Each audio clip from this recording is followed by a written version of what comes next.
Tito Mitmit oh. Alright mga kabay, rides kami dito sa may Mahinog Loop. Mahinog Loop. Lahat ng mga bundok dito sa Mahinog akyatin namin. Ayun dyan si Kuya Alexis Ray no. Malakas na yan. Alright, ito na mga kabay. Unang liko. Unang pasakit. First station.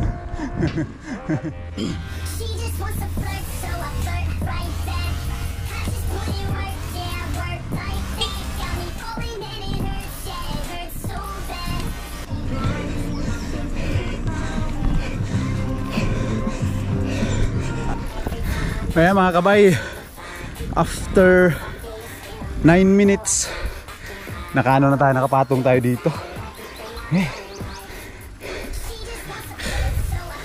Mga 2 kilometro naiwan pa rin. So kailangan talaga to i-guide ng lagi at saka kailangan kakayanin din ng katawan. Kung ayaw wala na magtahi pag kita sa kuwan. Kuya, hal-hal man. Wala kondisyon. Nagbinsuwa mo? Yawad. Nya.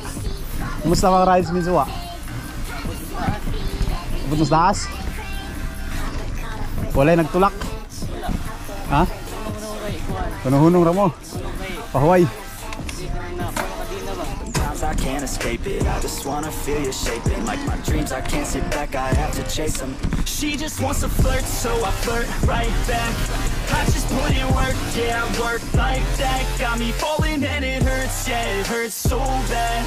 All in and it's worth everything I have. She just wants to flirt, so I flirt right back. I just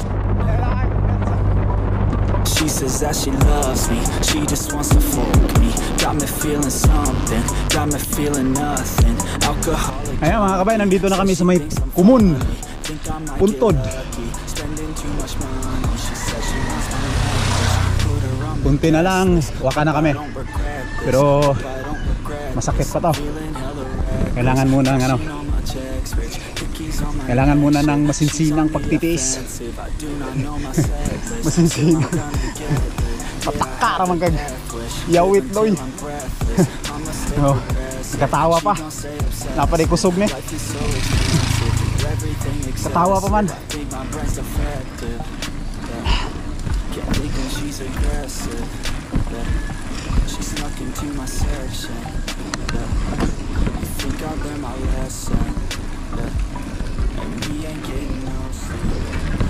Pag nga napaangat, paspasi.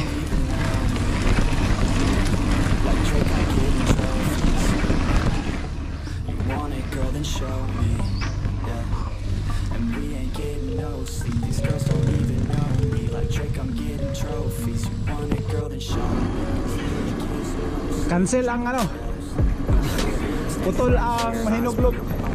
Gawa na hindi kinaya ng ano natin, na ating kasama ni Alexis.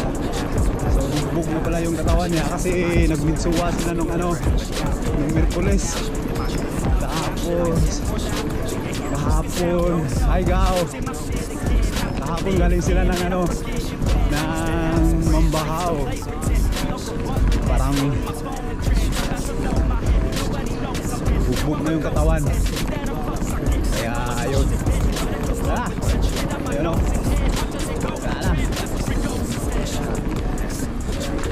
Ayan mga kabay, uwi na kami.